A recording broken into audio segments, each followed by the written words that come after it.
Hello, my name is Nina Paholke and I am a morning anchor here at News 9, and usually I'm sitting at this desk reading the news, so I have to dress professionally, but I figured story time calls for some cozy holiday attire, if you will, and today I'm going to read Owl Moon to all of you. Let's go ahead and get started.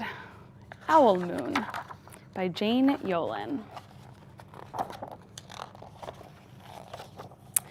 It was late one winter night, long past my bedtime, when Pa and I went owling. There was no wind, the trees stood still as giant statues, and the moon was so bright the sky seemed to shine. Somewhere behind us, a train whistle blew, long and low like a sad, sad song. I could hear it through the woolen cap Pa had pulled down over my ears. A farm dog answered the train, and then a second dog joined in. They sang out trains and dogs for a real long time, and when their voices faded away, it was as quiet as a dream. We walked on toward the woods, Pa and I. You see him right here? Over here. Our feet crunched over the crisp snow, and little gray footprints followed us. Pa made a long shadow, but mine was short and round. I had to run after him every now and then to keep up, and my short, round shadow bumped after me. But I never called out. If you go owling, you have to be quiet. At least that's what Pa always says. I had been waiting to go owling with Pa for a long, long time.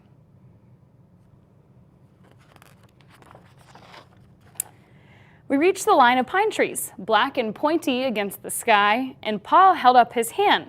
I stopped right where I was and waited. He looked up as if searching the stars, as if reading a map up there. The moon made his face into a silver mask. Then he called, "Woo, woo, woo, woo, woo, woo." The sound of a great horned owl. Now you should try it. Woo, woo, woo, woo, woo, woo. You can see they're doing the who right there. Again he called out, and then again. And after each call, he was silent. And for a moment, we both listened, but there was no answer. Pa shrugged, and I shrugged. I was not disappointed. My brothers all said, sometimes there's an owl, and sometimes there isn't.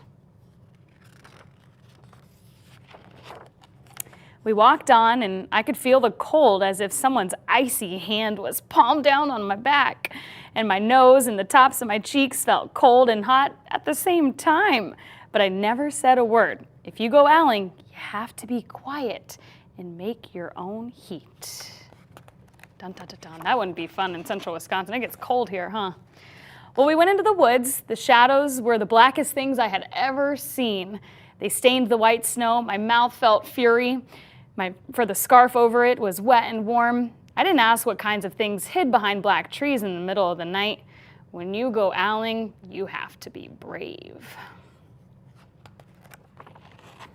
Then we came to a clearing in the dark woods. The moon was high above us. It seemed to fit exactly over the center of the clearing, and the snow below it was whiter than the milk in a cereal bowl. There they go. I sighed, and Pa held up his hand at the sound. I put my mittens over the scarf, over my mouth, and listened hard. And then, here it comes, Pa called, "Woo, woo, woo, woo, woo, woo." You gotta hold that last one. Well, I listened and looked so hard that my ears hurt, and my eyes got cloudy with the cold. Pa raised his face to call out again. But before he could open his mouth, an echo came threading its way through the trees. Whoo, whoo, whoo, whoo, whoo, whoo.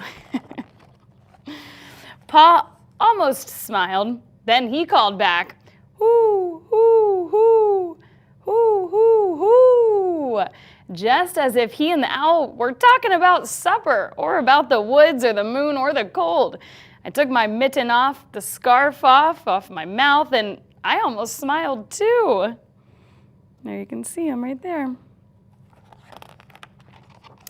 Well, the owl's call came closer from high up in the trees on the edge of the meadow.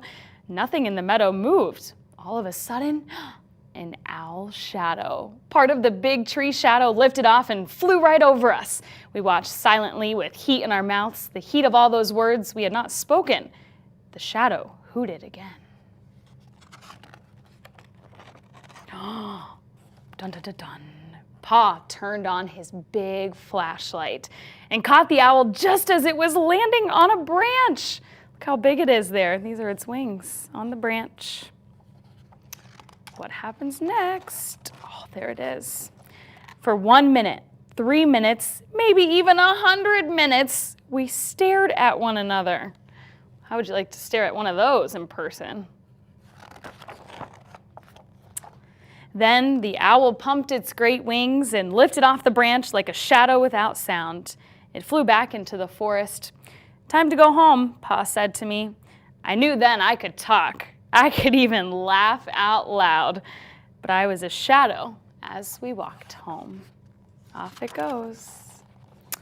When you go owling, you don't need words or warm or anything but hope. That's what Pa says. The kind of hope that flies on silent wings under a shining owl moon. And off they go. The end. I don't have an owl or a pet owl of my own, but I do have a pet that is a cat named Murphy.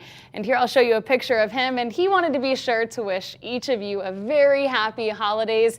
And I just wanted to thank you so much for taking time to listen to me share the story of Owl Moon.